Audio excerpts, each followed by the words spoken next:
Ang dapat na masayang Pasko, nababahiran daw ng katatakutan.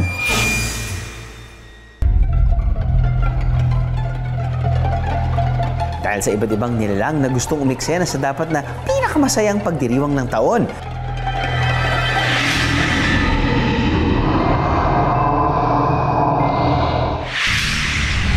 Hindi raw merry ang Pasko ng ilang bata sa Germany. May isa raw kasing nilalang na hatid ay katatakutan. Mabalahibo, may dalawang sungay, at may mahabang pangil at dila. Kalahating kambing at kalahati raw ng demonyo. Ang evil version ni Santa, si Krampus. Ginawang panakot si Krampus para raw maging mabait ang mga batang pasaway. Kaya naman better be nice at bawal ang naughty, kundi paparusahan kayo ni Krampus.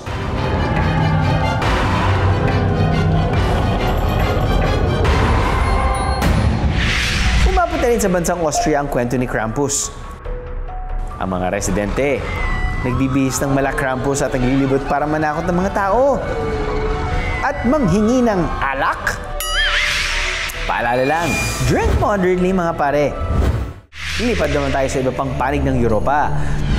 Tuwing December 13, ipinagdiriwang sa mga bansang Norway at Sweden ang St. Lucia's Day. Pero may umeksena pa raw sa selebrasyon ng banal na Santa. Ayon kasi sa mga alamat, sa mismong bisperas ng St. Lucia's Day, pag-alagala raw ang mga kaluluwa at maging mga demonyo. At ang pinakakilala sa kanilang lahat, ang babaeng si Lucy, na hindi Santa, kundi Santa Santita. Huwag magpapalinlang sa kanyang magandang itsura. At kahit na nakasuot ng puting damit na may korona pang kandila sa ulo, si Lucy, she's coming to town para manira ng mga gamit at pananim. At manguha raw ng mga bata. Kaya ang nakasanayan ng mga magulang ang paglalagay ng krus sa labas ng kanilang bahay. Dahil hindi welcome si Lucy ngayong Kapaskuhan. Matagal na itong paniniwala sa Pasko or Christmas, no? Kung titingnan natin, ang pinagmulan nito ay mula pa sa mga pagan practices ng mga Italians.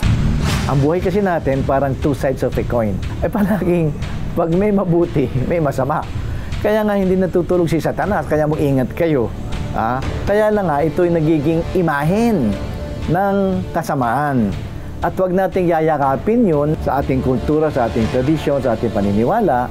Ito'y kasiyahan. Bakit? Sapagkat si Kristo ay naging tao para tayo isalba sa lahat ng ginagawa ni Satanas at ang kanyang kampon sa pagkakasala.